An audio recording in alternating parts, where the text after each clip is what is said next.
はい、こんばんにゃ。コミュ障ネクタイ隊長 VTuber と DJ リーグの DJ ゆきです。はい、こんばんにゃ。So we will be finishing up ひぐらしのなく頃に Higurashi when they cry 暇潰し編 today。ひぐらしのなく頃に暇つぶしを終了するにゃ。やったー So yeah, we went through 5 chapters, so we will be finishing up today. This is a shorter game than the other Higurashi games, but yeah. This will be which is why this will be the last one. Higurashi, Himatsubushi-hen? Yeah. So yeah, let's get started. Right. Now.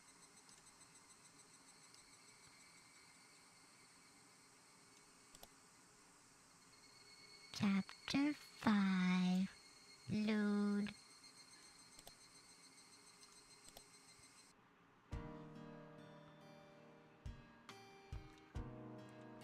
Let's see, what happened last chapter? Last chapter, Akasaka, the police officer from Tokyo, wakes up in Irie Sensei's, clinic. And then what happens is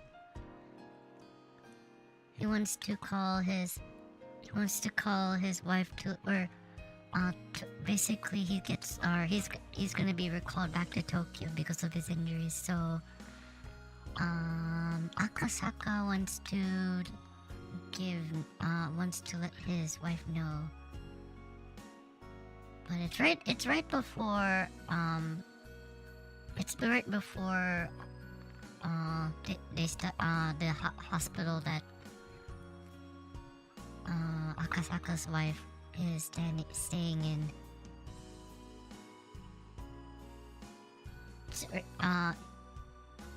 It's like close to the time when they stop taking calls. So, or yeah, like closing time for visitors, even though it's calls. But yeah, so what happens is Akasaka tries to use the payphone down at the lobby of this clinic, but then he finds out that the line is cut. So the staff offers him to use the phone in the receptionist's office, but Akasaka doesn't want them to be hearing him talking to his wife, so he ends up going outside, even though he's really injured and bandaged up. He goes outside, goes to another payphone, which ends up also having its line cut, and then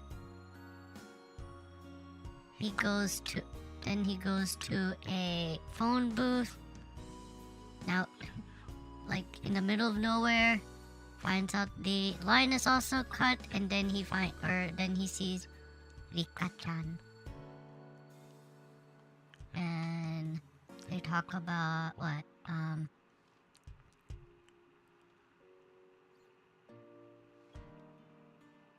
basically Rika-chan I think knows. So, and it's implied that Rika-chan is the one that cut the lines, even though she doesn't say it herself. So they end up walking back, and yeah,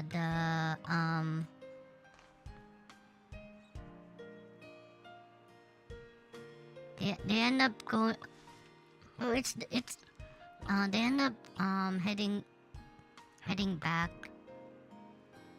and they end up at Furure's shrine, which is on the way back, and it's the Watanagashi festival going on right now.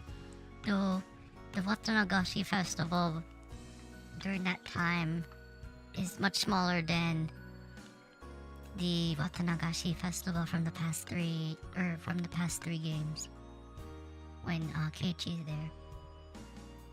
So yeah, that's the Watanagashi festival back during the times of the dam, Hinamizawa Dam fight.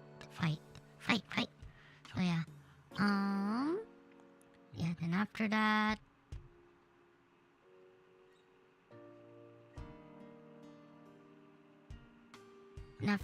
the Rika-chan talks about how she ends up, or she'll end up dying in the future. She talks about that she'll die in the future, and everyone else that's gonna die in the next several years during the Watanagashi festival.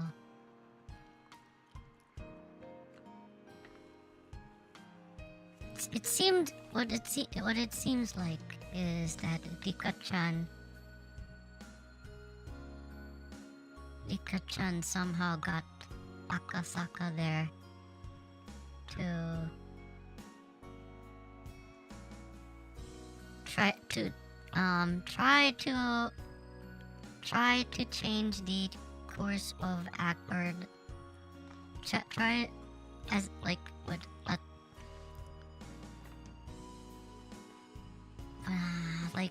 what do you call it? A stepping stone to eventually make sure Rika-chan doesn't die. Something like that. But yeah. And then he ends back in the hospital, and that's where we end up.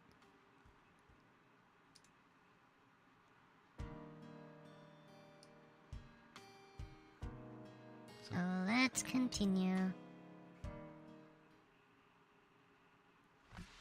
Midsummer, 1985.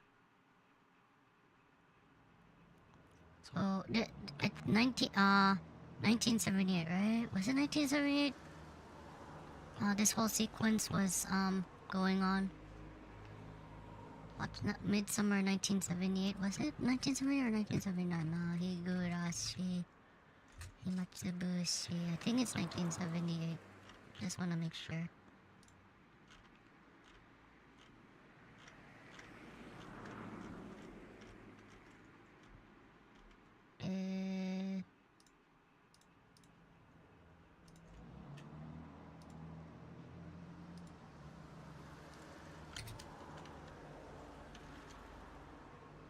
Yeah, 1978.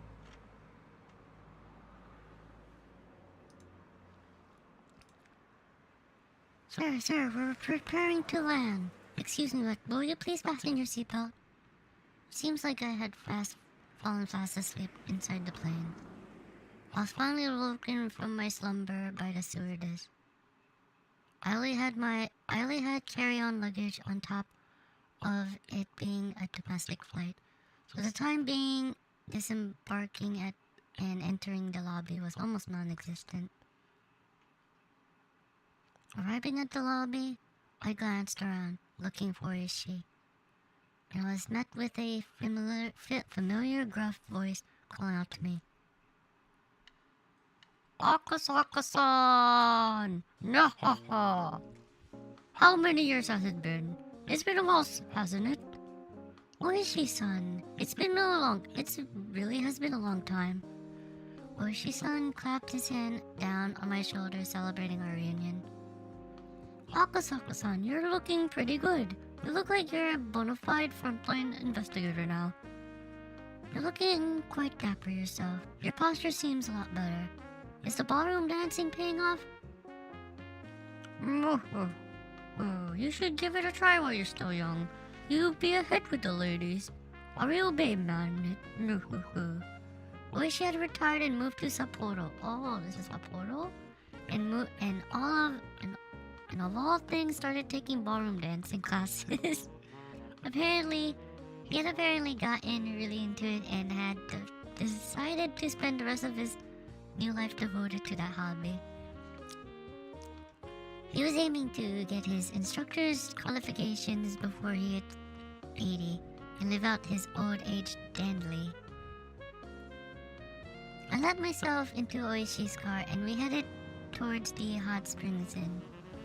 I had originally intended to crash at Oishi's place, but Oishi was quite obstinate that his home was not suitable for that, so it came to this. At the end, we were relaxed while soaking in the hot springs, reminiscing about the time we played mahjong together in Hinamizawa. It seems that to celebrate our reunion, Oishi had looked for people who could play, but unable to find a suitable candidate, we had to give up on putting together a table. As we drank together, we excitedly recounted our exploits during the final manhunt. Did they end up catching us two guys? Nope. At the end, the search team never found them. They were probably hidden by the villagers, then sent overseas or somewhere else far away to lay low for a little bit. Oishi-san, if I remember correctly, you managed to grab one of their guns, didn't you? Did you learn anything from that? It was a Chinese-made military pistol. It's probably one from the ones the gangs in Kansai managed to smuggle, a ton of. We tried to get a match from the rifling, but it didn't show up in any other cases. What about your end? After that, I was removed from the front lines, so I don't know much. In the end, it seems like everything was settled under a veil of secrecy. Oishi smiled wearily while as he sipped his chilled drink. What happened after that? Sure was tough, huh? This will be 7 years now. Yeah, we held a memorial service a few days ago. I've become estranged with my father-in-law lately, so it's been rough getting everything ready, eh? Must have been a lot of work. It was then that the hostess brought in the extra drinks that we had ordered before. While the bottles of beer clanked as she brought them in, we halted our conversation. Moral service? Who died? Seven? Is that? 1985, 1970, that's like... Someone... Who died? 7 years... that time. During Hinamizawa. What Oishi meant when he said it must have been tough. Thinking about it was still hard, but time had healed the wound. It was the day after. I phoned Oishi to apologize. When I did, Oishi almost immediately handed the phone to one of my colleagues who happened to be there. Not only was I injured in the brawl with the suspects, I had disappeared to drink late into the night without any sort of contact information. I thought he'd be definitely mad. However, all he said was that it was something he couldn't talk about over the phone, and that I should come to the station as soon as possible.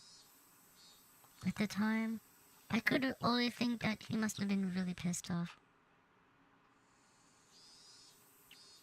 But when I arrived in the station, he said this. It seems like your wife was involved in an accident. Eh? Having no idea, I borrowed the phone to contact the hospital Yuki was staying at.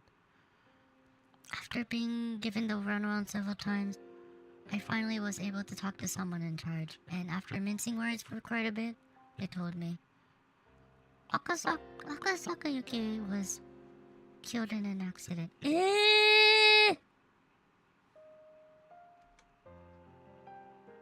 The world became a blur as I sat there dumbfounded. Yuki's death was definitely abrupt, unbelievably sudden. I could have understood if there was some kind of problem during birth, but Yuki's death wasn't anything like that. On the stairs on the way up to the roof, she just happened to slip and fall. She just happened to fall on an unfortunate place in an unfortunate angle. That was it.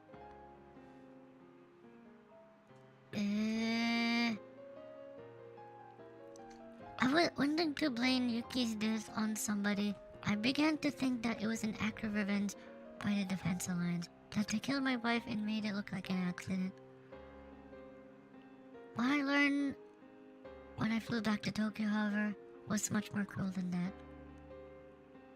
Yuki had a habit of going up to the roof to cool off in the evening. There was an elevator to the 7th floor, but from there you had to take the stairs to get up to the roof. Even late in her pregnancy, when the evening came, she would always head up there. Her father always said for her not to push herself.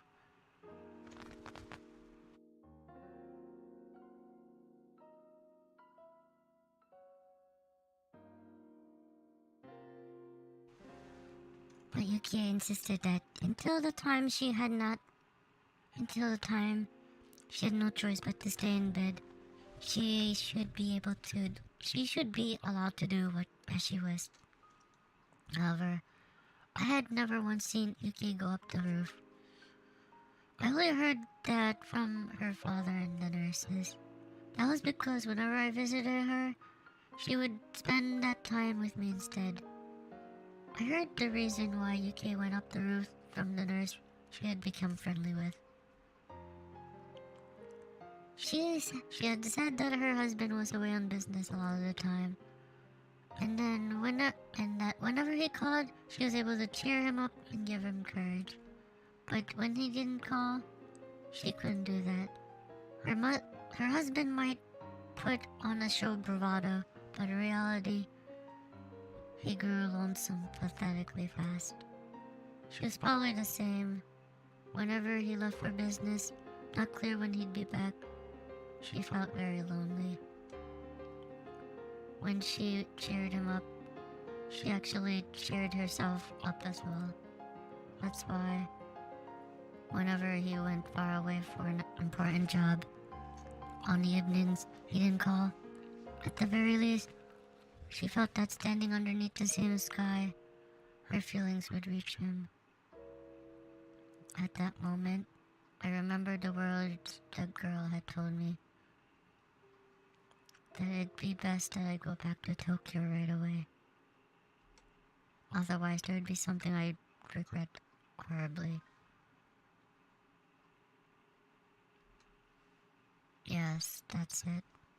Because I was away in that business that day, Yuki had headed up to the roof. Had I known that this would have been the result, had I done as the girl had said and dropped everything back to Tokyo, I might have been with Yuki that day she died. If I was with her, she wouldn't have gone up the roof. Oh my god.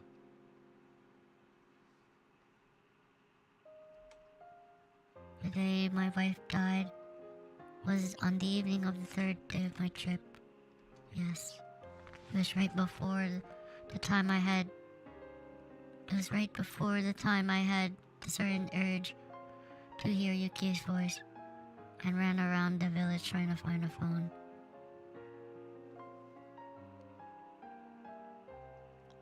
Is that why Rika-chan cut the lines? I feel like that's the reason. The girl had gone around and cut all the phone cords. if she hadn't and I had made that call, I would have undoubtedly learned of Yuki's death at that time and collapsed in tears. Nah. Of course, even though the cords were cut, it had only put me off learning of Yuki's death by that one evening. At the end, I learned of it the next morning. However, when I managed to put my emotions in order, I realized that it was that girl's small token of consideration. That's the first time I heard of that. Yeah, it was the first time I talk about it. Nah, ha ha ha. Could it have been a coincidence? She doesn't have any special powers or anything. Aren't you the one who told me, Oishi-san, that she might be the incarnation of the god Koro-yashiro-sama? Well, yeah. The old folks in the village believed that Fururerika had divine powers. Divine powers? Oishi had originally said it was some kind of joke, but realizing that I was serious, he slumped in his shoulders. I don't know if it's the truth or not. They said that she did things like prophesize the future, or talk about things she should have no way of knowing. She was clairvoyant. It was it was divine revelation. Well, all sorts of things. Of course, they couldn't give specific examples though. Nah ha ha ha. She prophesied Yuki's accident. Oishi tried to laugh it off, but out of respect of my deceased wife, he kept it restrained. Does that mean an active and capable investigator from the Metropolitan Police Department believes in divine powers and curses? Having him say that so bluntly, I couldn't respond. Of course, I had no intention of believing such odd things, but he could only say that he didn't know what I did. Since I met that other girl, who was and wasn't Fururerika, I couldn't deny the existence of any outer-worldly entity. Of course, I can't deny that it might not have been a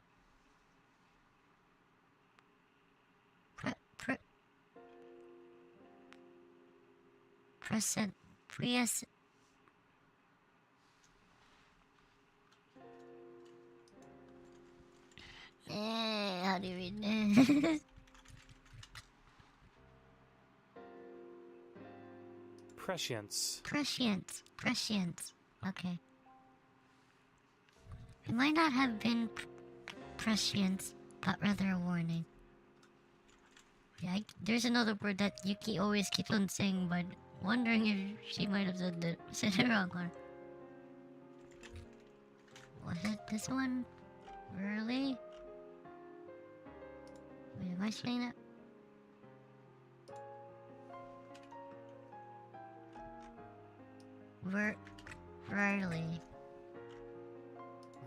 Riley. That's how you say it? Okay. Hi. You heard it from Google-san. Prescience and Riley. Hi.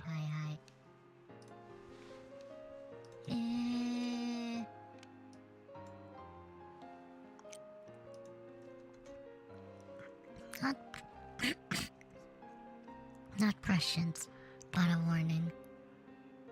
If what that girl had said was a warning about Yuki's accident, then things become much easier to understand. Basically, the line of thinking became that it was a threat. Because I didn't go back to Tokyo, my wife was killed in a way that made it look like an accident. Not satisfied with the investigation into your wife's accident? Of course, I suspected foul play. I poured over the results, and even carried out my own personal investigation. there weren't any accidents to witnesses to Yuki's fall. There's a possibility that someone had hidden, waiting to push Yuki down the stairs. However, the cleaning ladies frequented the roof to hang laundry, and the security cameras on each floor hadn't recorded anything out of the ordinary. There wasn't anything set up on the stairs, and I was unable to find anything suspicious.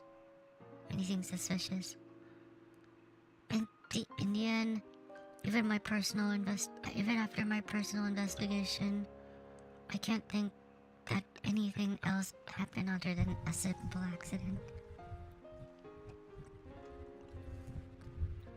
Well, of course, these were the guys that took the minister's grandson's hostage. It wouldn't be impossible for them to push a lone pregnant woman down the stairs without leaving any evidence. Oishi's expression had completely sobered up. They murdered your wife? When Yuki died, I thought that as well. More precisely, I wanted to blame someone, so I created the most viable scapegoat. But without any clear evidence, that violet notion faded along with the ruins in my heart. Did that girl know beforehand about my wife's death and was threatening me? Or did she prophesize that death and was offering me a road to salvation? If I had to choose between the two, I would tend towards the latter. Oishi smiled slightly in disbelief as he poured more beer from his bottle. Then infirmary. If what you say is true, then Fuderica was a prophet who knew the future. If so, why didn't she predict that disaster? If she knew that gas eruption was going to happen, why did she remain silent? Oh. So 4 is connected to Tatari Goroshi, the 3rd chapter. Yeah, so basically in chapter 3, which was or the 3rd game, which is Tatari Goroshi, which Yuki played before this, basically everyone almost about everyone in the village, or everyone in the village died. That was the, what is it? That was her, or that was yeah, that's, never mind. But yeah, everyone died in Tatari Goroshi. In the other 2 games, it was other people that got killed. Oh yeah.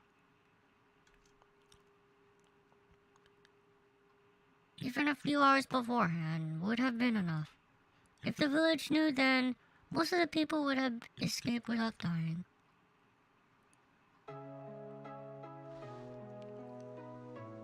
It was near the end of June 1983. Volcanic gases from Onigafuchi's swamp erupted and hit the village in the middle of the night. It was an unprecedented disaster where the whole populace was wiped out. It caused a wave of panic about volcanic gas across the country, causing people to overreact over any reports of odd smells. I hadn't heard of the blockade of Hinamizawa area being lifted, so it should still be cordoned off. That's, it was my turn to be lost for a response. Well,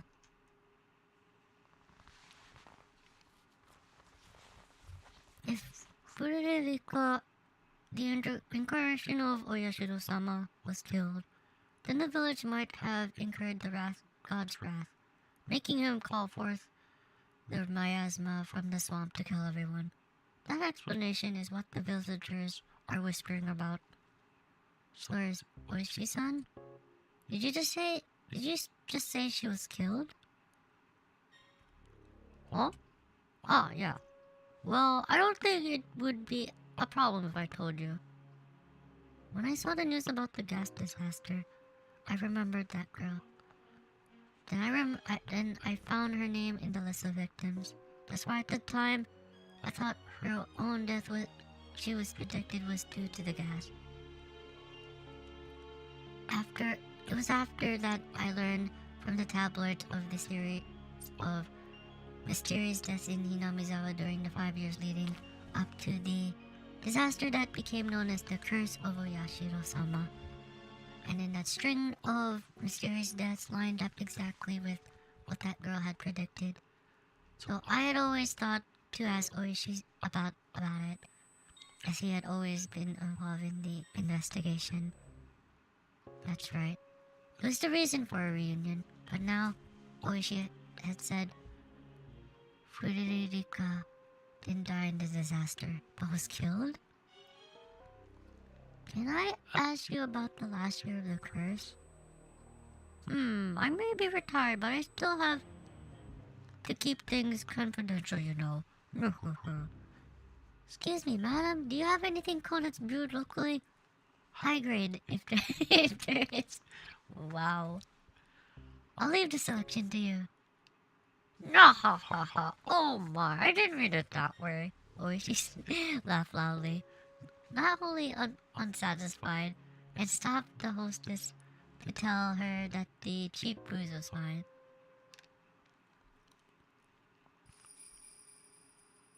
I know as much as was written on those magazines, but I don't know anything else about the curse that happened the year of the disaster. Because the entire area around Hinamizawa was healed, you see? There wasn't much of an investigation that could be done the last year of the curse. Even if, after several years, the quarantine was lifted. The villagers are mostly dead, and what few survivors there are mostly went to stay with relatives. Their whereabouts mostly unknown. It's a complete dead end. Oishi seemed to postulate to himself that as he stared in the ceiling, as trying to work out a memory from the rusty cogs in his head, and then, in a completely sober voice, the magazines made it seem like the curse of the 5th year was that disaster. But the actual curse happened on the day of the Watanagashi festival. A photographer by the name of Tomitake Jiro. He was the victim. Oishi gestured about how the victim tore out his own throat with his fingernails as he talked. And the burnt corpse of the woman Tomitake was in a relationship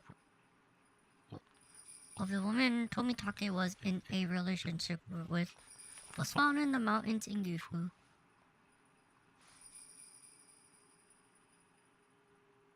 Oh, I guess that was her?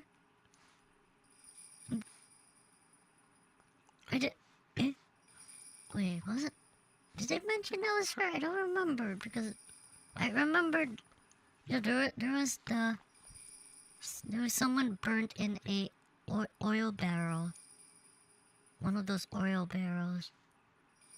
I didn't know that would make sense though, that it was her. The Gifu Prefectural Police weren't very cooperative, so I don't know much about it though. There were 2 victims in that one night? Actually, see, it wasn't just those 2. You see, the next day, Kumagai-kun, one of my subordinates, disappeared along with his car in the middle of his investigation. Kumagai was a younger detective that was going to be partnered with Oishi after we first met.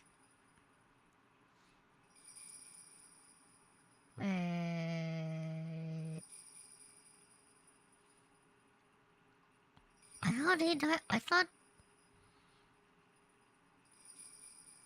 that was part of. I thought that was part of the. What do you call it?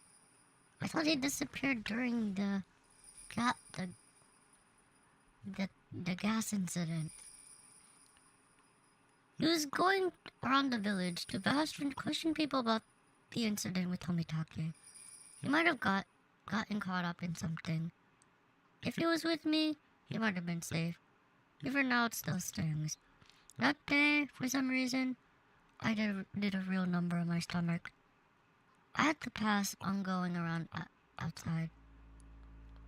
He got too close to the truth and was made to disappear. That's what I think.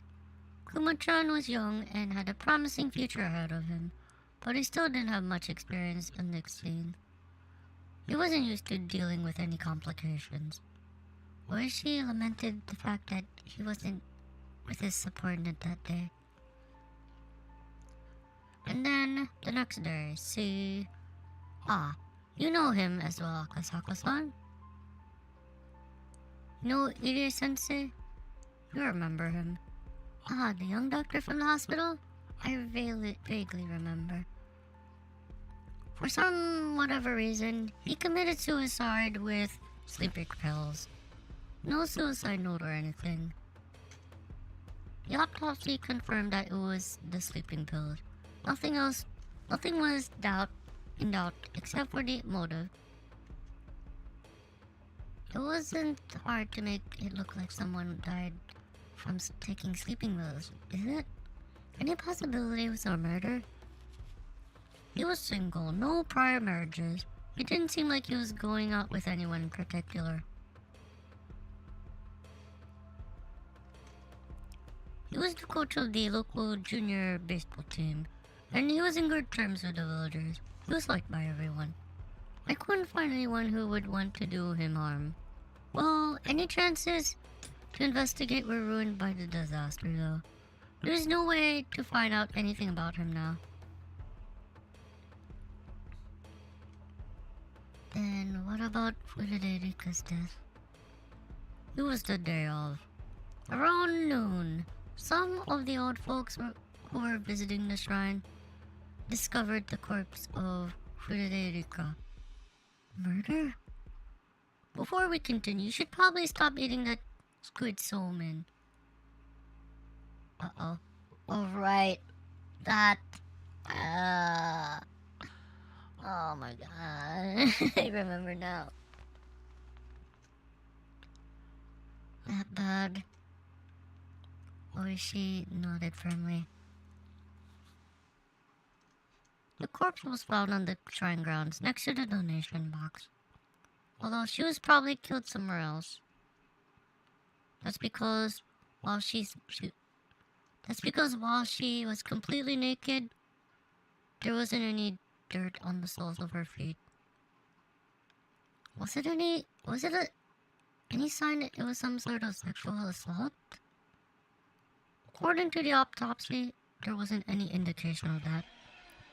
What we know is that she was rendered unconscious by some sort of drug, carried to that place, and then her abdomen sliced wide open.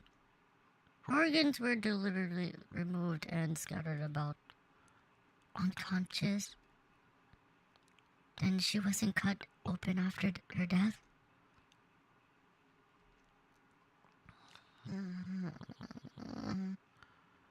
That's horrible.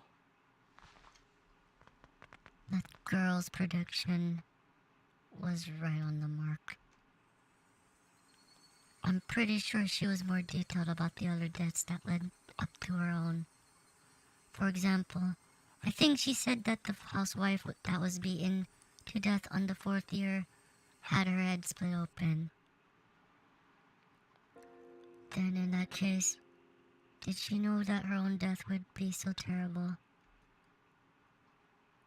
There must have been some moments where she wanted to doubt the validity of her own predictions, but as people died exactly as prophesied, as the years passed, that prophecy would only come closer to fruition.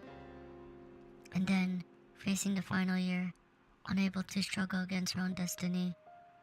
Her all-too-young life was snuffed out, and in such a cruel way. Knowing that her days were numbered and unable to fight the tide of the events heralding her end, my heart ached for her helplessness.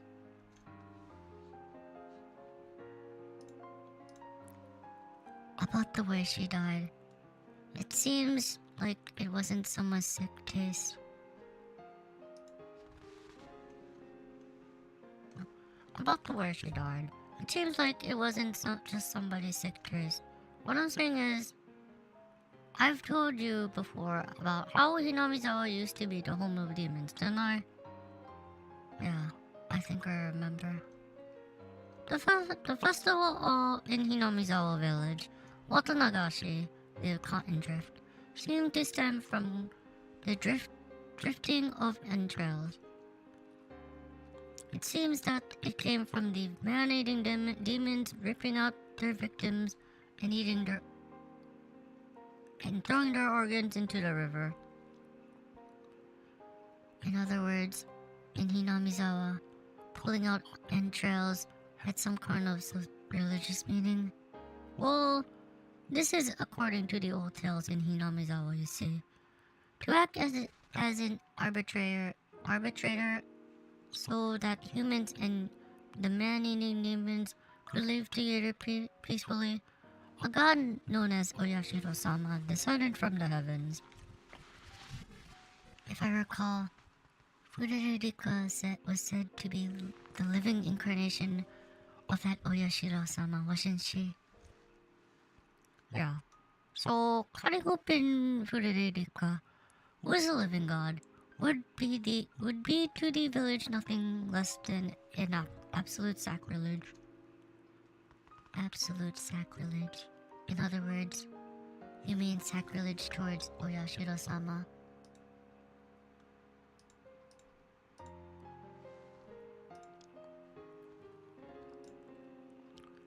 The rest you should know, Akasaka-san. The wrath of Oyashiro-sama would occur that same night. The great Hinamizawa disaster. The official explanation was that some swamp gas upstream erupted with toxic volcanic gas which enveloped the village. The swamp where it erupted was called Onigafuchi Swamp. It was the origin of Hinamizawa's old name, Onigafuchi Village. According to village lore, the depths of the swamp apparently led to hell, where the man-eating demons came from. That almost seems too perfect. Oh no! That's just the end. That's just the tip of the iceberg. There was another bit of folklore in the village. If Oyashiro-sama became angry, then the cauldron of hell would open up and miasma would flow out, or so they say. To the villagers, hell was at the bottom of the swamp. So basically, the miasma poured out, smothering the village. Yeah. Basically, due to the sacrilegious way that Furirika, the living incarnation of Oyashiro-sama, was killed, the village incurred the wrath of Oyashiro-sama in the form of that disaster. That seems to be their explanation. So, what you're saying is that the disaster wasn't a natural one? Well, everything does seem to fit together a little too well. If Oyashiro-sama's curse doesn't really exist, and everything was just a matter of coincidence, I would doubt it. A wry smile formed on Oyashi's face as he listened to my absurd take on things.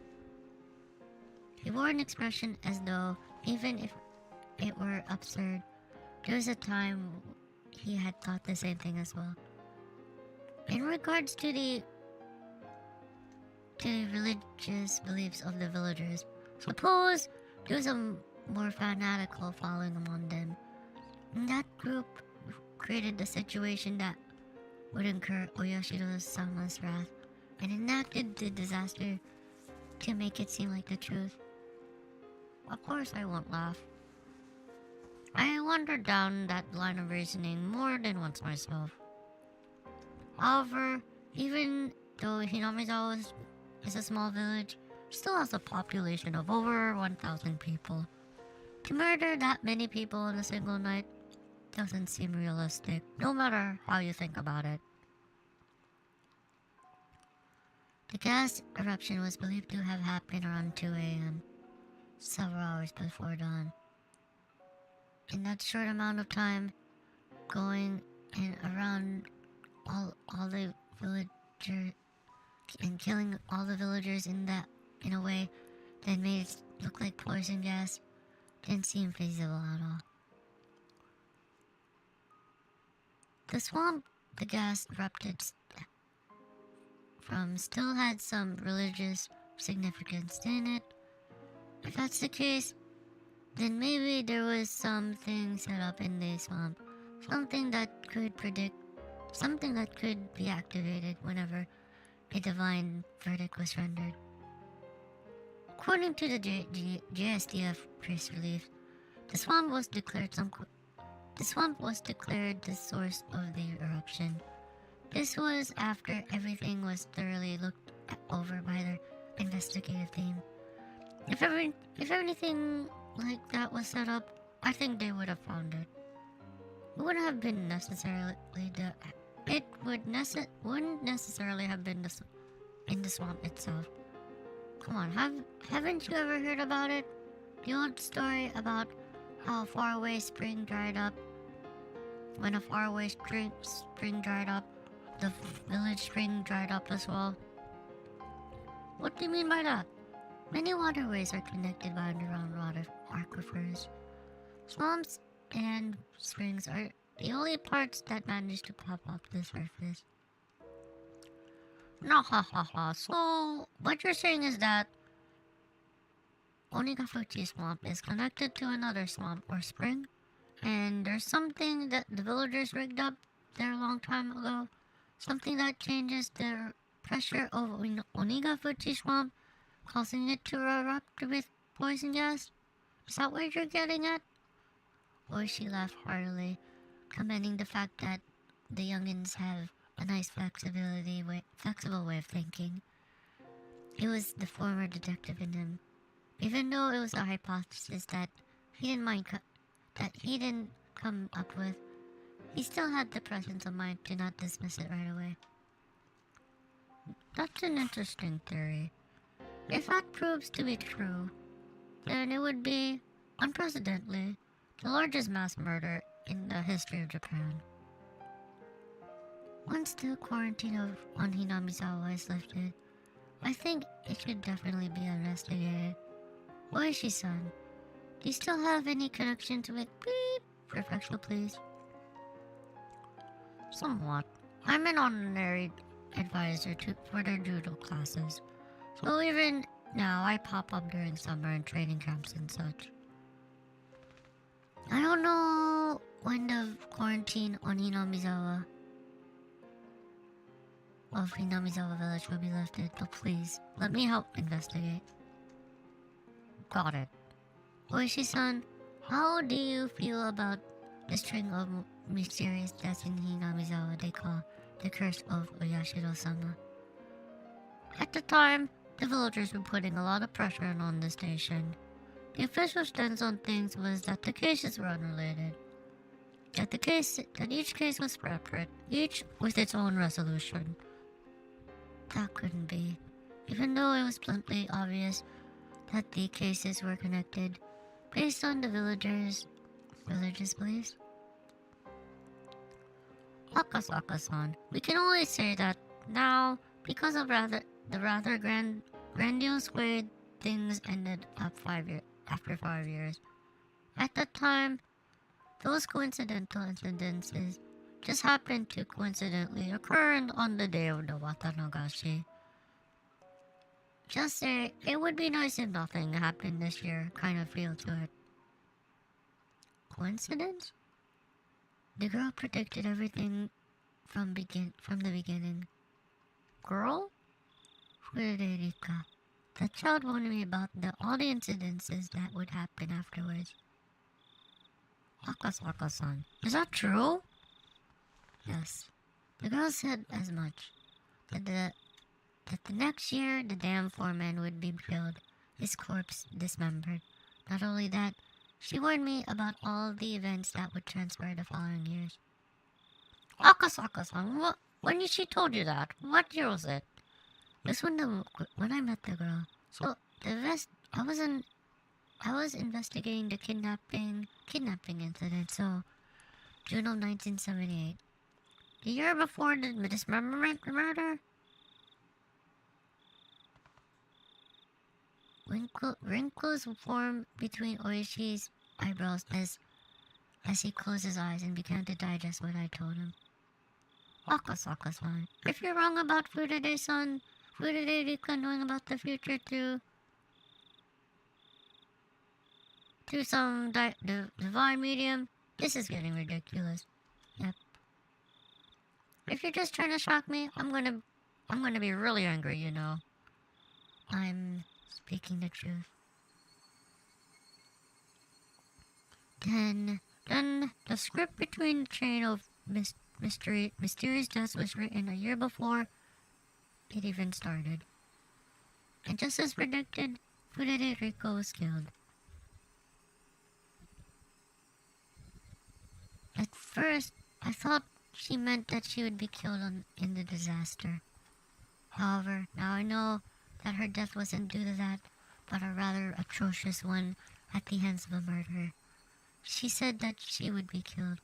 At that point in time, she knew more or less how her own death would occur. Then why didn't Furade-rika not try and run away?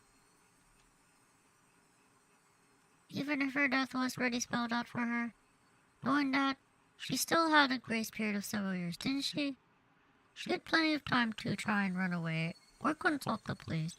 Why did she just accept her death with no resistance? I don't know. Even though Furade-rika was doted upon by the older folks in the village, you see, after she lost her parents, she had no living relatives, and lived in a fairly solitary life other than hanging out with some close friends. It might have been she didn't have any power to fight or anybody to rely on. She must have tried signaling someone for help in regards to her own death, though. You know very well that the village and the police weren't very amicable with one another, Akasaka-san. At the very least, I never heard of anything about Furade-rika seeking protection from anyone. Or could it be that she simply resigned herself to being a religious sacrifice? It could have been something like that. There's no way that's the case. I spoke decisively. At the time, she had definitely said that she wanted to live happily, that she wanted to spend her time surrounded by her dear friends. She hadn't given up on life. She had hoped to keep on living. At that moment, I became dumbstruck. What's the matter, Akasaka-san? No, it's nothing. I fell into silence. Oishi folded his arms and began murmuring in contemplation again. Eventually, he stood up and heading towards the hallway to find the hostess, yelling that he wanted a pen and paper. When Oishi, noisily even though he was just thinking, left, the room immediately fell into a chilled silence. I stood up. It was then I realized that I was drunk enough to be unsteadily on my feet. When I slid open the window, a beautiful yet somehow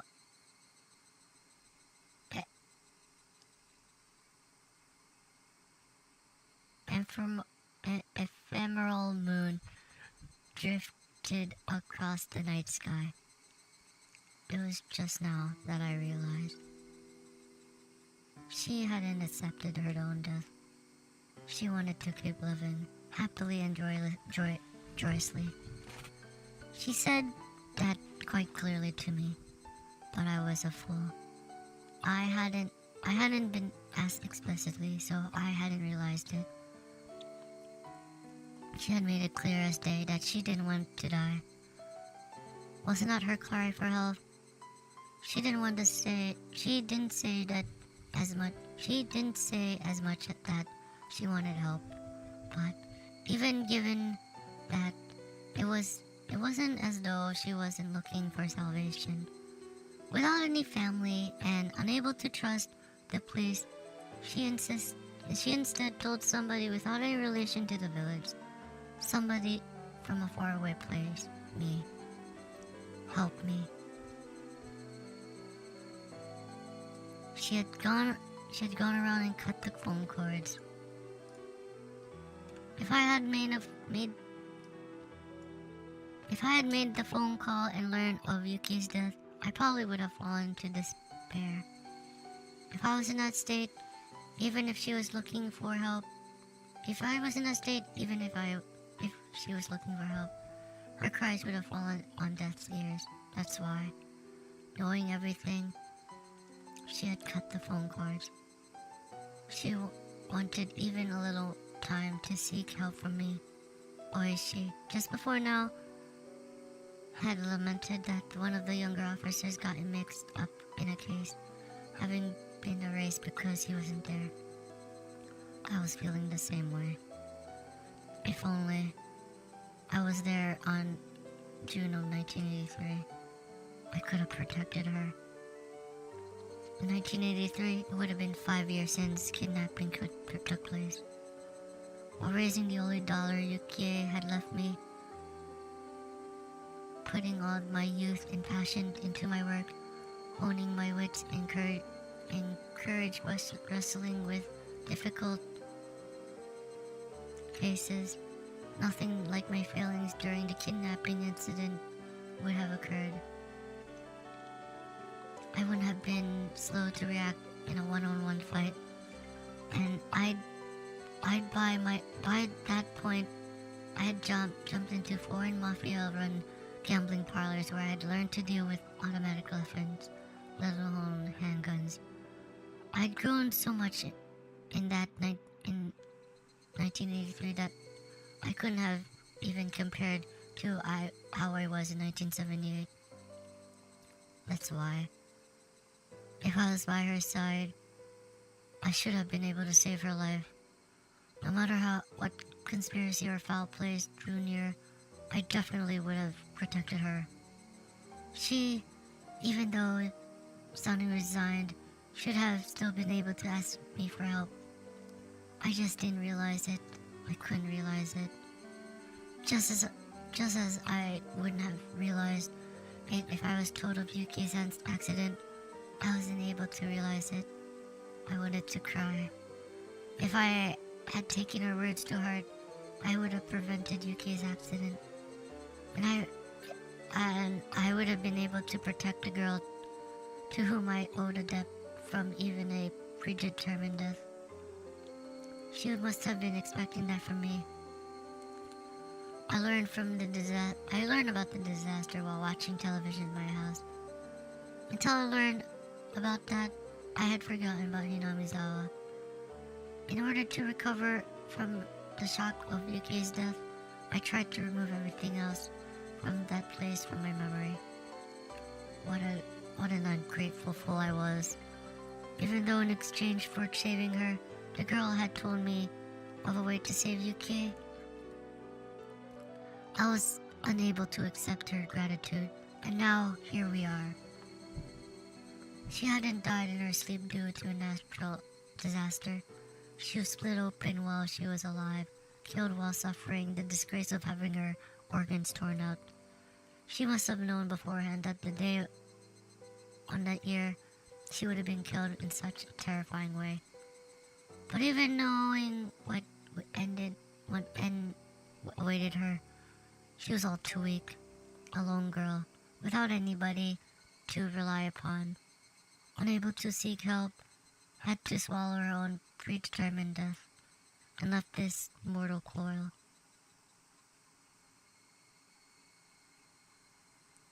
She said she wanted to live.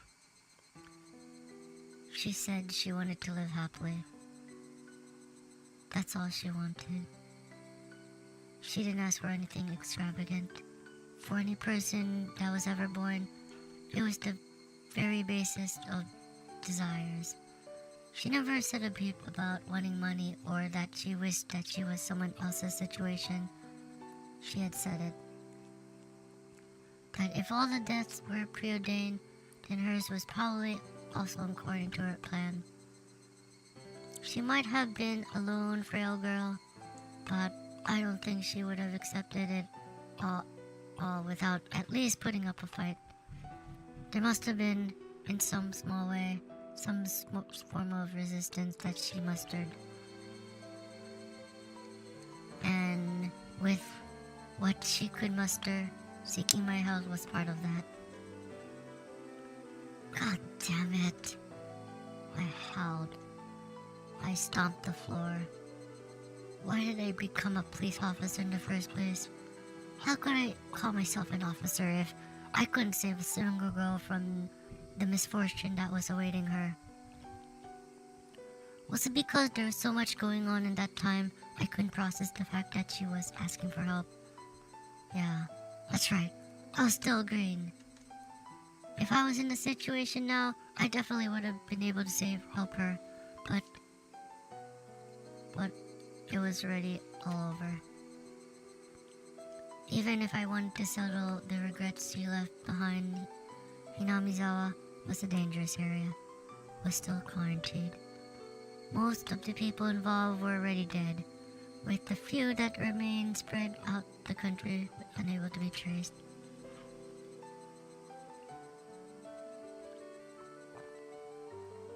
The stage of the tragedy was still off limits as well. The police investigation was put on hold, the case slowly buried in the sands of time.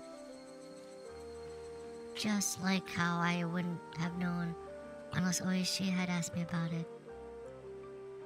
Akasaka-san, are you okay? At some point, Oishi had returned with a notebook in hand. Until I saw the expression on Oishi's face, I didn't realize that I was in tears. I never realized she wanted help. Akasaka-san, calm down. It's all too late now. She was killed in such an atrocious manner. She was counting on me, but I couldn't save her. I might also be at fault for not building up an amicable relationship with the village. If Furerika had told me about it, I might have been able to extend a helping hand. I wasn't able to build up enough trust for that. That's something I regret. Whenever she said the word trust, it weighed me even more. Yes, she had given me her trust. She trusted me, meaning that she thought that I would have been able to ward off the fate of her foreseen death. She believed in that. I cried. I fell to my hands and knees as we began to brawl. Eventually, Oishi spoke quietly. Akasaka-san, does it upset you? It does. Then, there's only one way worth mentioning for Furerika to have her revenge. Is there really? Is there a way to do that? Oishi showed me a pen and notebook. In order to properly mourn the death of Furerika, we have to at least find out the truth. The truth. Yes, and not just Furerika. Lots of people died. Their lament must be immeasurable. But their deaths were left unsettled because of the disaster. and now we can't even investigate them, as their memories fade into oblivion. Many people died. The old man was killed. Kumo-chan was erased. Everyone was a victim. But the police can't even investigate it. Who's going to take care of their parting regrets? Only we can. Akasaka-san. We find the truth. Yes, we'll find it. I've been around every one of the string of mysterious deaths and know all about the inner workings of the village. You were told an important truth the year before they happened by Furirika. We can do it. But they're already dead. Oh, that's right. Furirika died. You were too inexperienced, so you couldn't save her. Oishi grabbed me, who was a rat, and lifted me firmly by the lapels. That's why. To atone for that, we will reveal the truth. If what you say is true, then all the incidents were part of some greater design. If that's the case, then how we investigate needs to change completely. I intend to spend tonight summarizing all the information you and I have, and to get in contact with one of my former subordinates first thing in the morning. We're not gonna let this case go cold. We're definitely gonna crack it wide open. Crack it open. Crack it open. We will. Several years have passed, but it is not beyond the statute of limitation. Even if the case has been postponed, it's not closed. It's still going. We're gonna keep it going. Oishi and I vowed to bring the truth of the case to light and stood up. Everything ended in 1985. I, at least wanting to apologize, had searched for her grave. After the state autopsy, her remains were entrusted to one of the shrine's followers. In the future, when the quarantine on Hinamizawa area is lifted, they would be returned to her family grave. However, unsure who exactly took the remains of Furirika. Until today, I couldn't even apologize to her. In the future, when the quarantine on Hinamizawa was lifted, all I could do then was wait until that person is returned to the grave. What I could do right now was not apologize to her. Instead, until I was able to meet her again, I would reveal the truth and dispel her regrets. Even now, sporadic eruptions of gas in the Hinamizawa area meant that the prospect of quarantine being lifted wasn't happening anytime soon. Most likely, it seemed that she had no intention of meeting me again until I found the truth. That's why the quarantine wouldn't be lifted, or so I thought. Until the day I grasped the truth, it was the following year. Oishi and I co-authored a book on the string of mysterious deaths leading up to the Great Hinamizawa disaster. I decided on the title, Higurashi. Higurashi no Naku Koroni? Higurashi when they cry. Higurashi no Naku Koroni.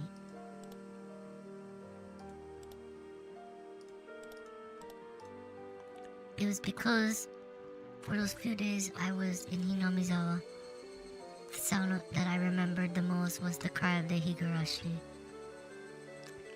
I could only wish that, based on this book, those people involved with that incident could refresh their memories and bring to light a new truth. And more importantly, that nothing like this ever happens again. I wrote this in the afterword. Why did this tragedy happen? We can't reach the truth by ourselves.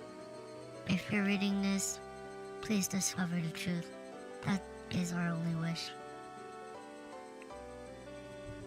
Oishi Kurado, Akasaka Mamoru. this year, the quarantine on Hinamizawa still hasn't been lifted.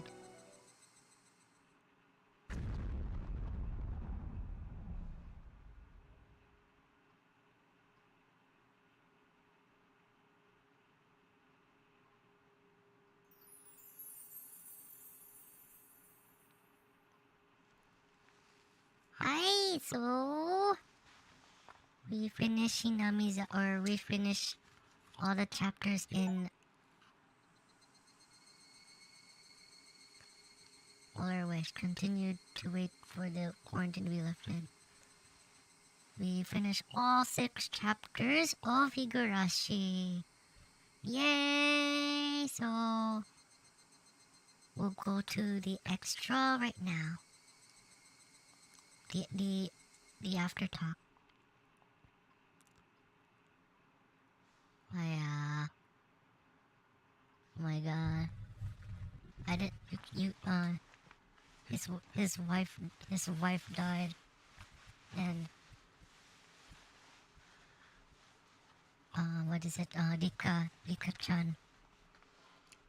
Rika-chan might have tried to get Akasaka to get back to Tokyo to prevent that death, maybe. And then, yep. Yeah. Okay. So yeah. So with all 6 chapters, we'll go to the all-cast review session.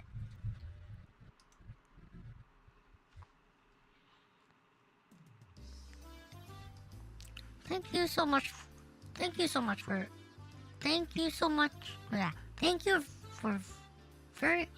very much for playing Higurashi, Naku Koro ni Himatsubushi-hen.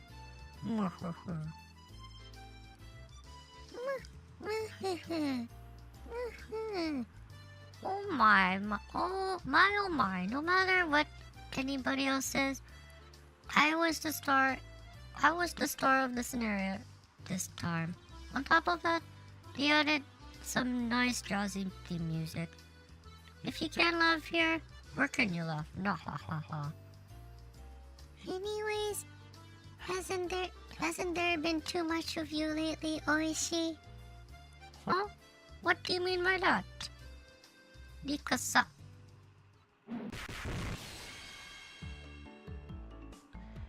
she meant that literally.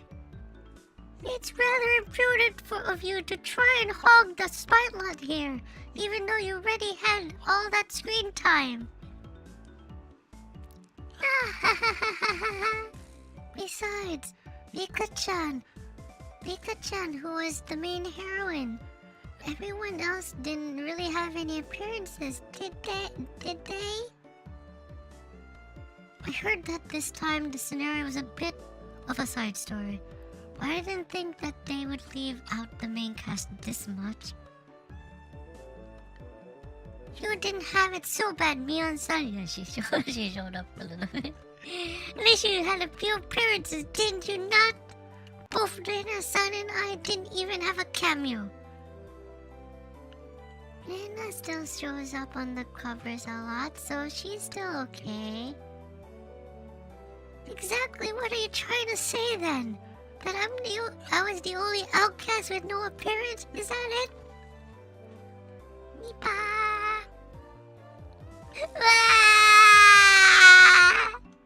They treated me horribly! They only treated me horribly!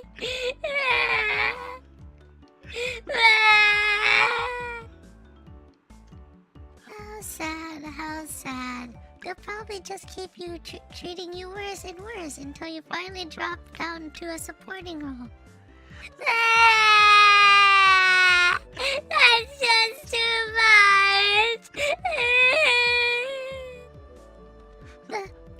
That's not true. There's lots of people like Satoko-chan. They won't treat you like that. They won't treat you that horribly, okay? I don't like being treated like this.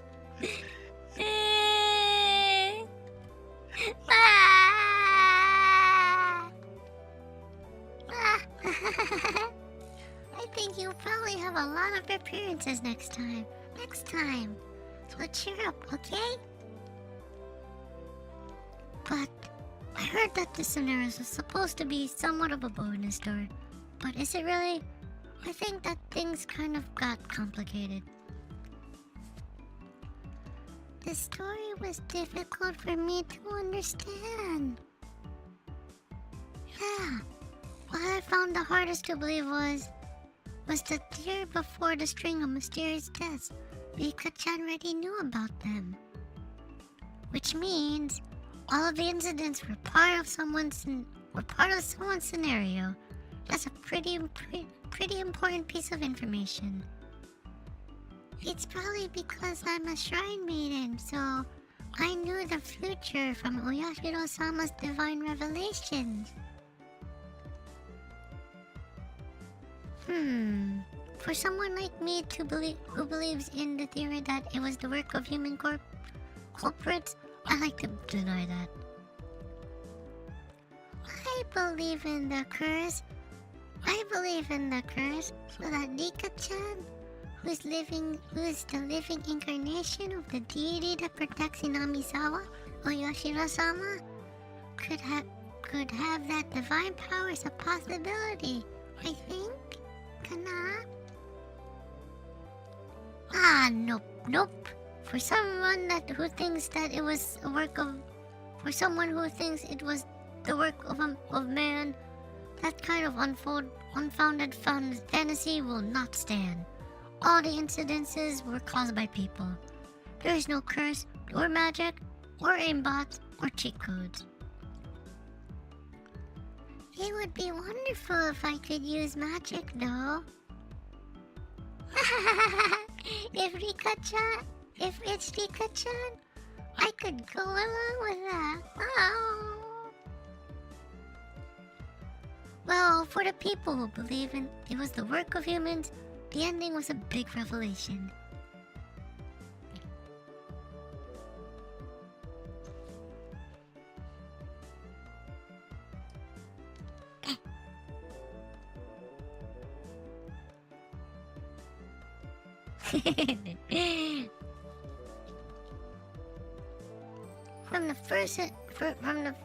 Actually, hold on, maybe I can...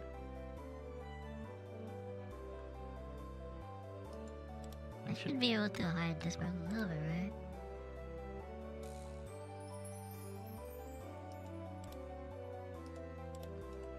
Okay, there we go. Wait. Ah!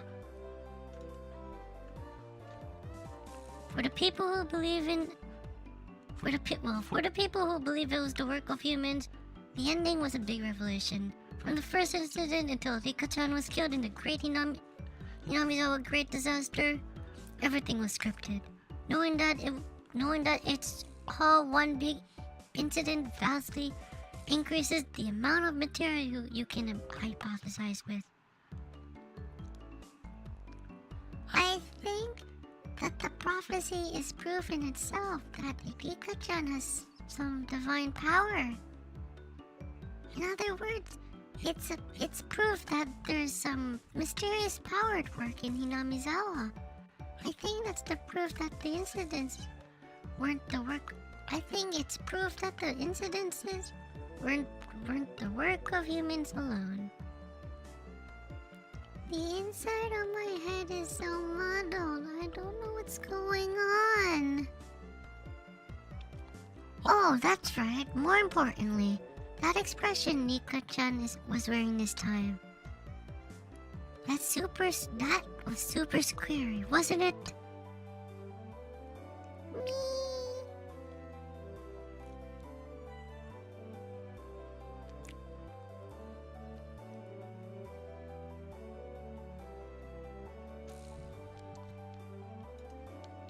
Can I take a picture of this one?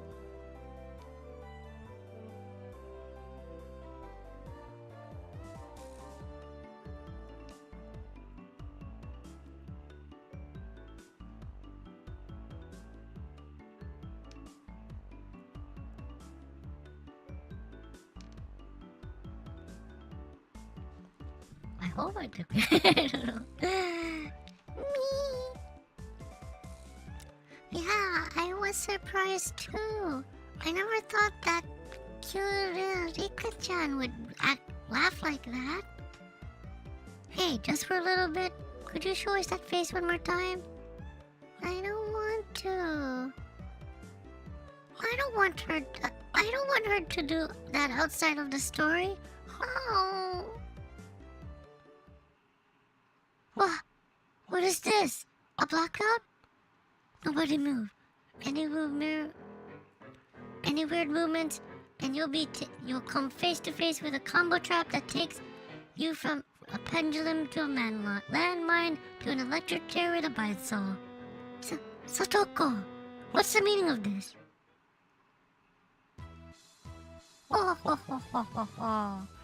We'll now be starting the after party for everyone who didn't have an appearance this time. Hee. Thanks for that wonderful introduction. Hello again, everybody. I didn't think that I'd have an appearance here, of all places. I'm delighted, though. Satoko-chan, thank you. Wow, hello, everybody. Yeah! Oh my, didn't I tell you not to move? Hyugu-san, are you okay? Hojo-san, you didn't have to go that far. The grudge of somebody that taking an appearance is a terrible thing. Satoko had lots of appearances in the main scenario. The grudge of somebody not making an appearance? Damn it! When was she able to set this many traps?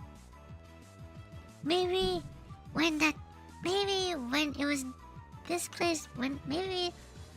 this place was selected as a venue for the after party. At that point, my traps were already set. Oh, I know. There's somebody behind you pulling the strings. Isn't there? Come out.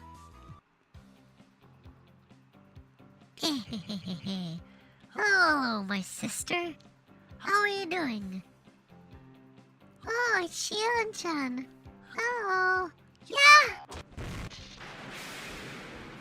I feel sorry for her falling for the same trap twice. I thought it was you, Shion. Even though you were penciled in to be the main character in the next scenario, this is an outrage. Now you've gone and done it. Even if it was only the bonus scene before the answer arcs, I can't let my sister have all the appearances. I'm not that generous, you know? Well, in any case, I just let Satoko start a little something. Shion, what is it that you want? Let's just say I'm securing myself as a little safety buffer. The other day, for some reason, you were steadily getting more votes in the popularity vote poll. Yep, in the first half of the Watanagashi chapter, there were a lot of people getting infatuated with Mi-chan. When your malicious side made its appearance, all the players finally started noticing my charm. Satoko also earned a good reputation due to Tatarigoroshi-hen. Rika-chan and Rena and Rika-chan have a strong baseline support. Your popularity has long since faded away. That's why I thought I'd take this time now to crush you and Satoko, who have been getting too much votes for my comfort. So I come up with this elaborate plan.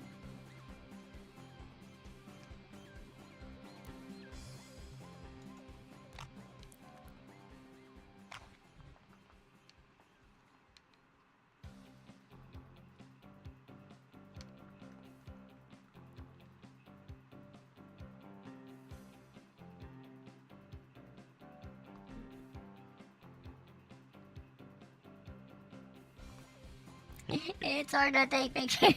Screenshots, okay. Shion-san, What did you say just now? You're gonna trust me as well? Well, you're a little slow to notice, aren't you, Shorty? Here you go. What?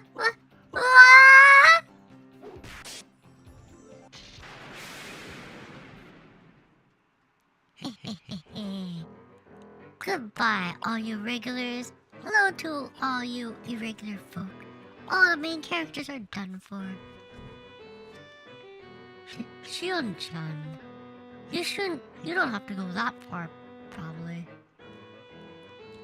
Now, Jiro-san. It's interesting, so just let it be. The number of appearances for both of us is gonna go up. It's going to go up, you know. Jiro-san, do you not like being by my side? Ah, ha ha ha ha ha. That's not true. Chie-sensei, did Chi-chan pay you off too? I'm sorry, Ryugu-san. Shion-san said that she would make me a new segment called Teach Me, Chie-sensei, starting from the next scenario. So I just... Well then. Who should I dispose of next in the most embarrassing manner? Maybe Satoko, since she helped me set this all up. I won't allow that. Yeah. Kochi. He seems somehow real reliable for once. Irie Kyosuke, shall not allow any aggressions against Satoko-chan. I may also just be a supporting character, but I don't think you can persuade me so easily. Oh, then you're saying you want to withdraw from being the lead-in live performance Sotoko's maid training dress-up chapter that we plan at filming after this? Shion-sama, I, Irie Kyosuke, shall follow you to the depths of hell. That was fast. Well then, with this, I'm holding all the cards.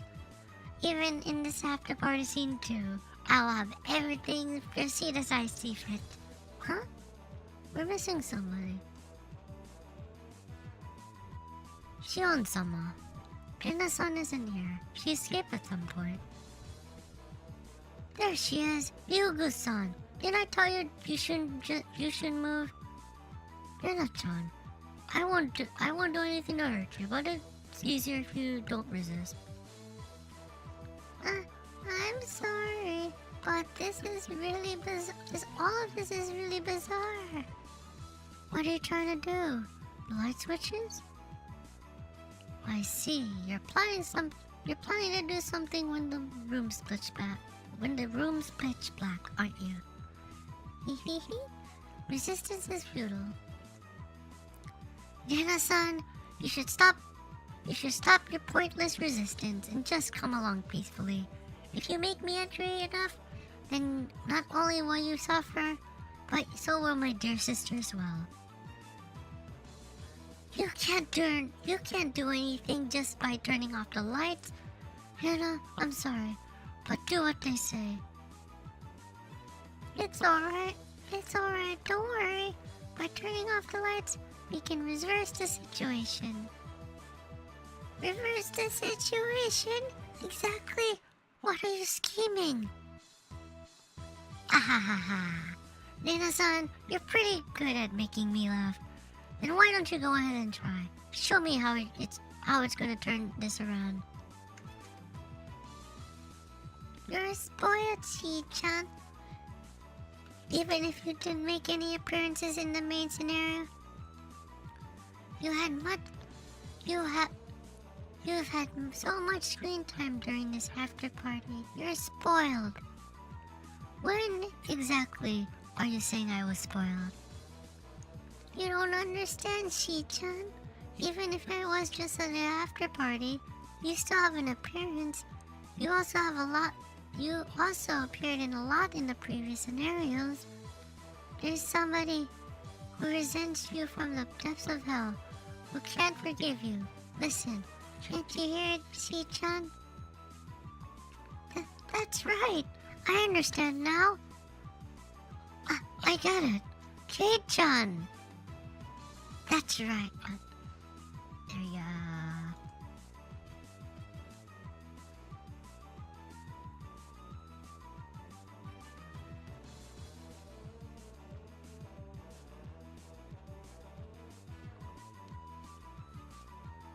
It's hard to take screenshots. Okay. I get it, Kei-chan. That's right. He never has any appearances during the after parties. There's no way Kei-chan would allow somebody to monopolize the after parties all to themselves without him. I see. So how is Kei-chan going to appear here when he doesn't even have any character art? It couldn't possibly be that they insert new character art just for this. Hehehe. That's just your self-centered way of thinking, Shi-chan. Yeah. No. If the lights are turned off... Shi-sensei, hold chan back. Huh? It's too late. Baby, Keiichi-kun!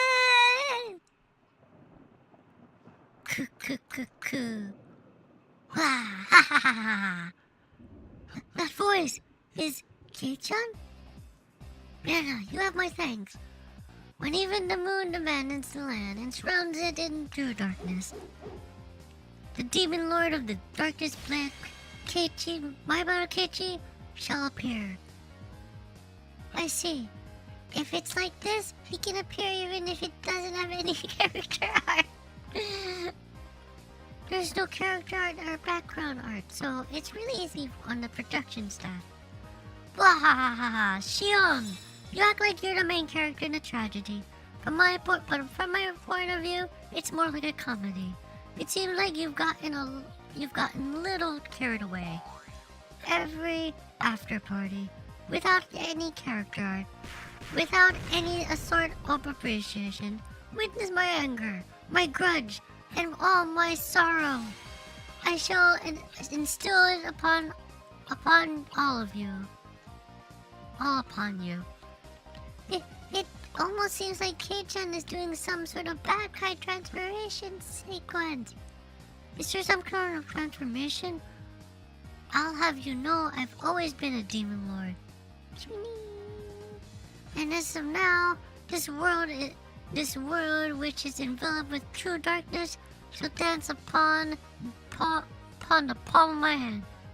Banishment this world? Within this world of darkness, there's none who can oppose me. Keiichi-kun is kind of scary. Oh. Scary? Wahahaha. The age of frightening Higurashi has come to an end. From here on out begins the dawn of a perverted and cutesy Higurashi. What did you say? Pairara-sama, bring me with you!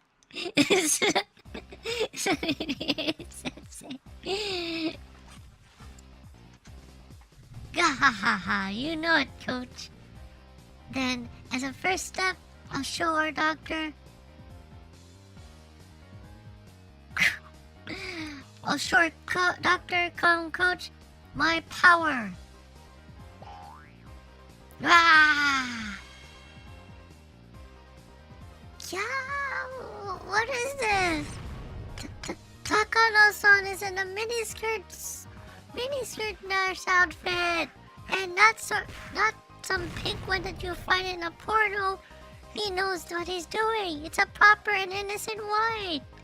Even though she's a nurse, she doesn't appear in the outfit once during the main scenario. You've gotta be kidding me. Well then, on to the next target. Dada!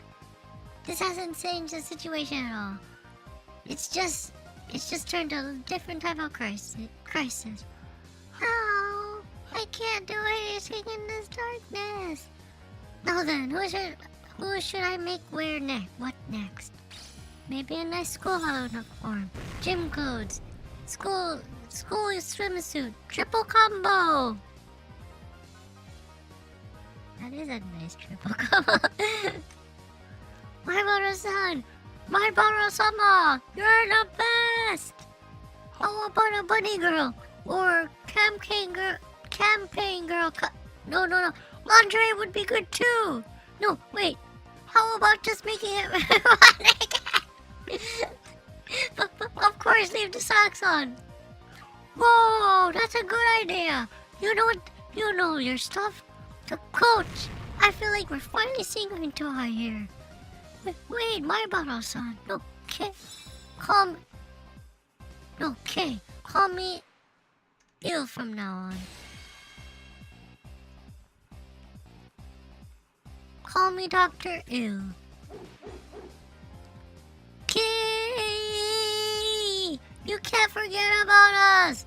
Woohoo! Tommy and Kurado are already on your side, Kay. Tommy! Kurado! We're finally all here! The Elite Four have arrived! Finally, with Kay at their head, the evil Elite Four have made their grand appearance. With the complete darkness, the demon lord of the darkest black, Maibara Keiichi, was finally able to reach the surface world. His magical power was without equal. In this darkness, nobody could stand against him, but all must bow. Will the herons be unable to escape this darkness, to be forced to submit to the will of the demon lord? Forced to wear embarrassing outfit after embarrassing outfit, being used as his life-size dress-up dolls for all eternity?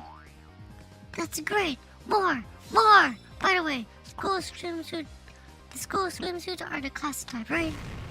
I won't forgive you if they're the competitive swimming style. Damn it! Shion! Thanks to you, it ended up like this! We'll do something about it! It's alright, sis.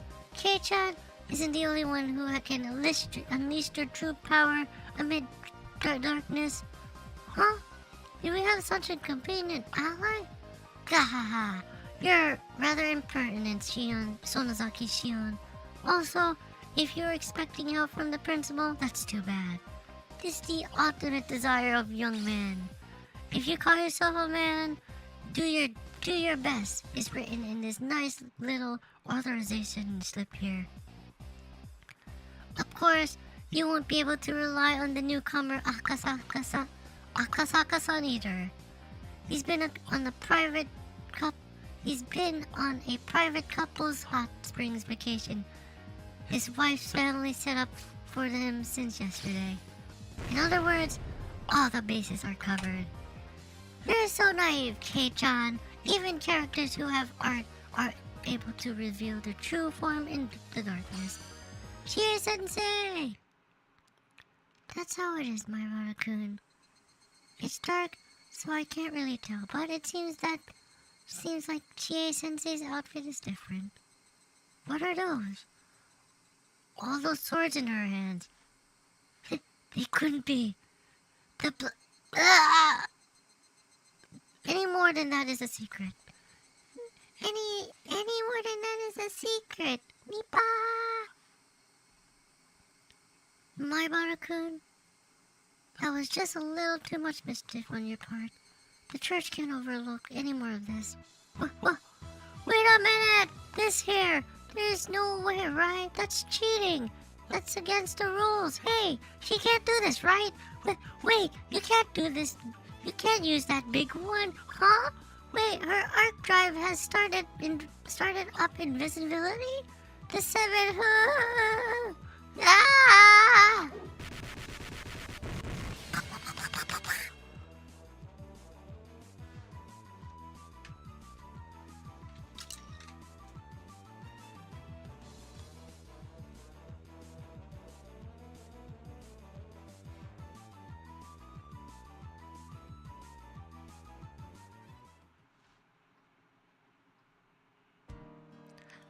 Hello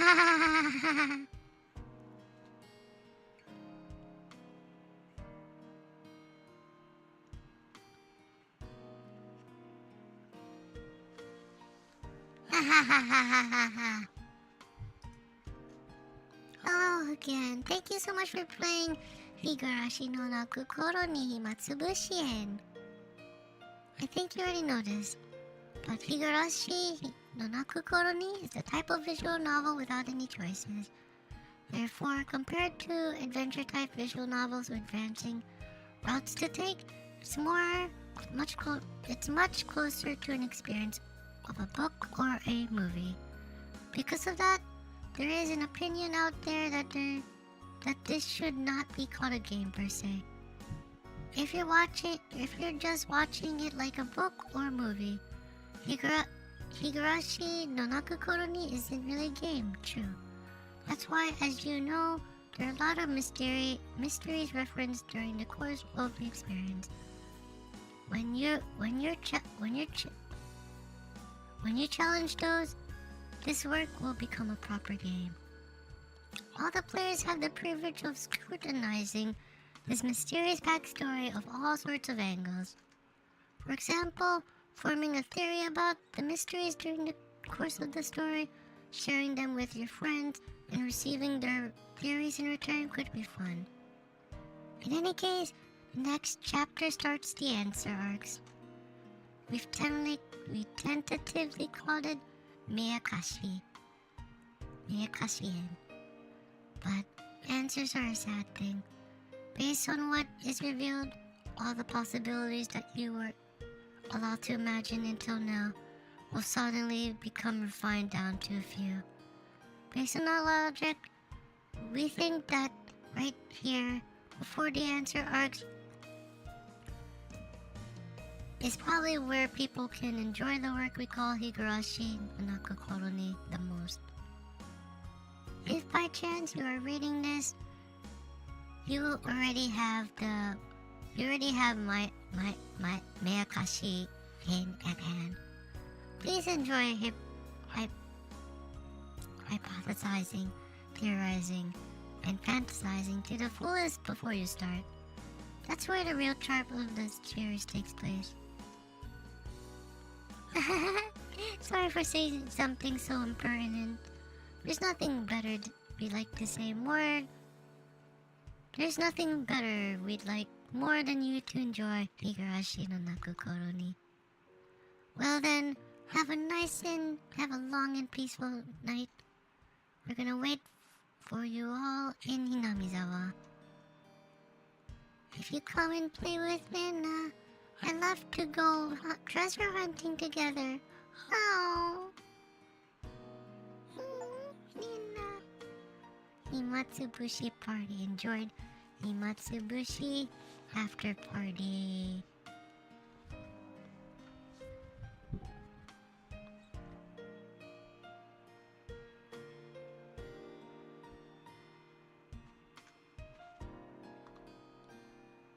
Let me just check something.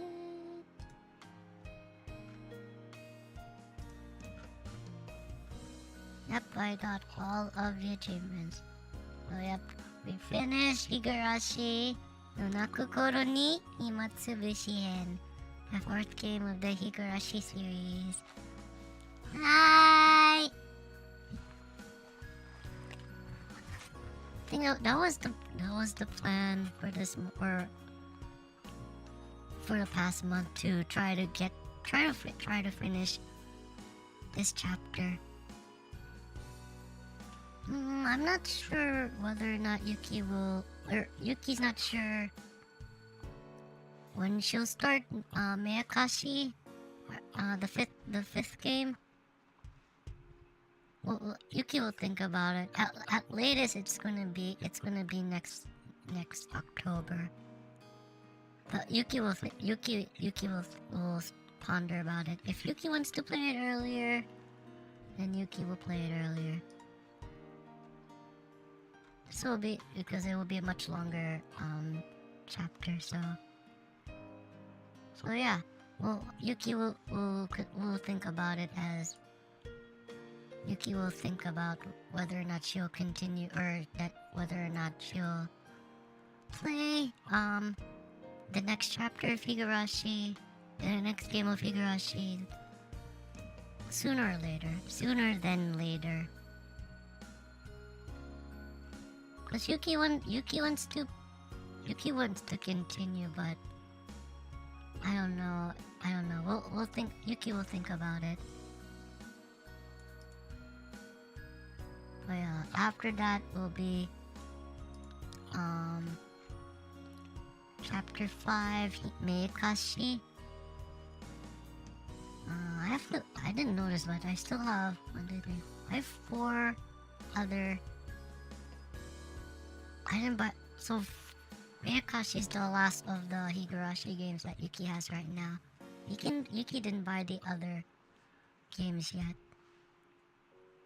Yuki should eventually, but yeah. But yeah, next chapter, whenever Yuki does Higurashi again, will be chapter 5. Meikashi-hen. Higurashi no Naku Koroni. Meikashi-hen. Well, that is the this is the conclusion of Higurashi no Naku Koroni Himatsubushi-hen. Hi! So anyways,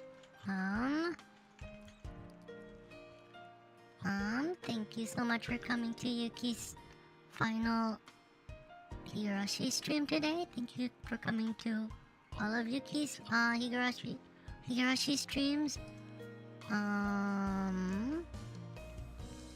Yuki really does want to continue, but there are so many other games to play. So Yuki's not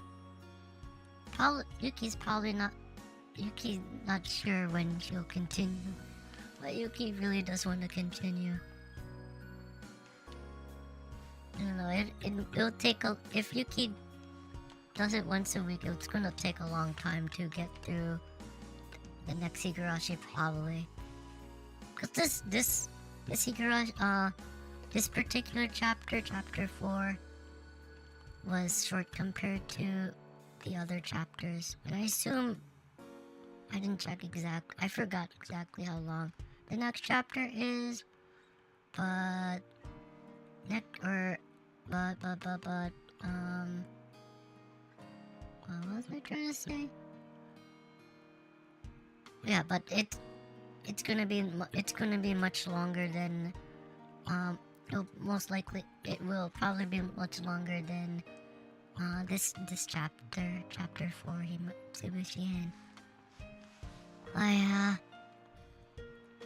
So before Yuki ends today, let's talk about next week.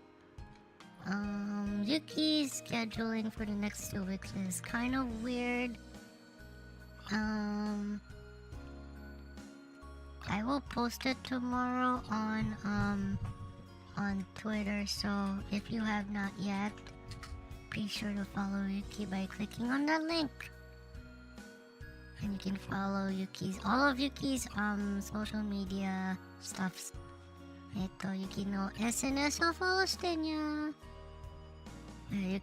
Yuki will post the schedule everywhere, so. But most likely it'll be a Monday. Maybe, I'm not quite sure yet. Maybe a Monday, Tuesday, Thursday, Friday. That's a weird schedule, but probably Monday, Tuesday, Thursday, Friday. We'll think about it. Or Yuki has to finalize some stuff first. And then the week after that is A1AC. So that will be Monday, Tuesday, Wednesday only. はい、明日、今日は、今週の最後の配信や、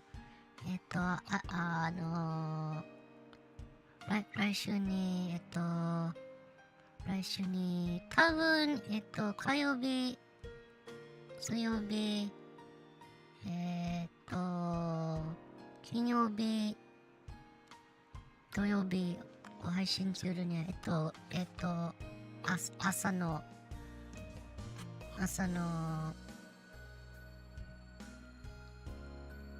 午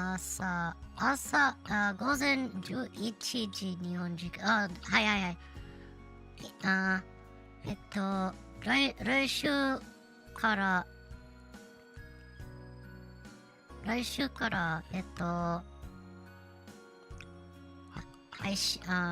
前後の配信は、午前11時をスタートするにゃ。But yeah, tomorrow, or in a couple of hours, will be the end of daylight savings time. So, us in virtual America, virtual Canada, most of virtual America, virtual Canada, will we'll get an hour of sleep, but then we'll end up being further behind in time from Japan. So yeah, we'll be plus 1 hour starting in a few hours. So yeah, for people that are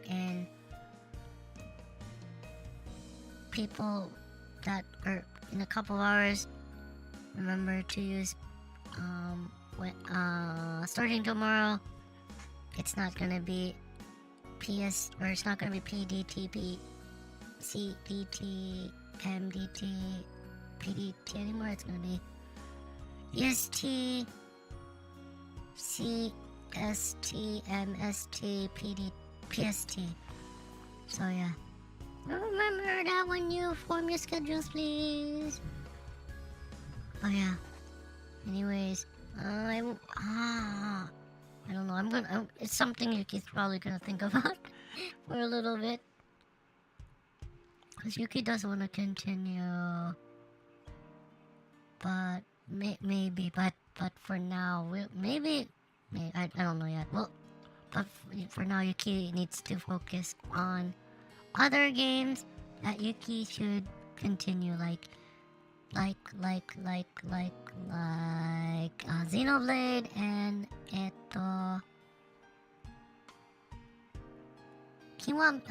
Yakuza Kiwami.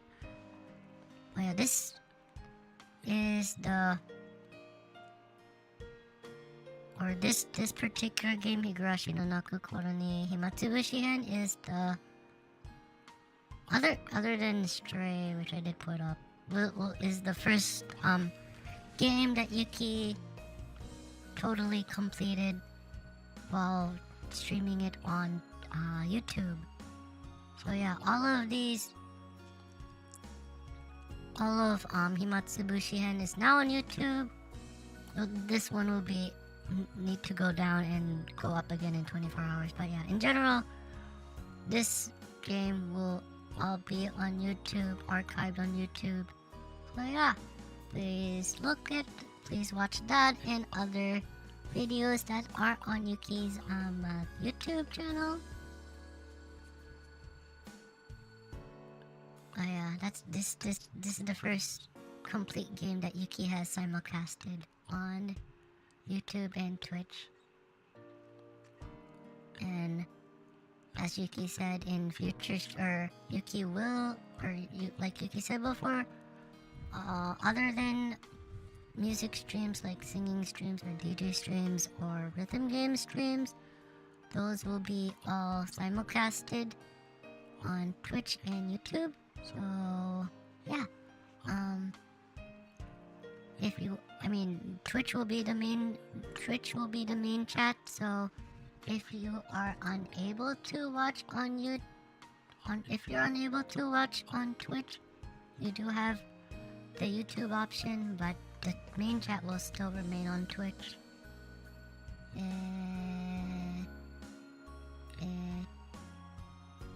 What else?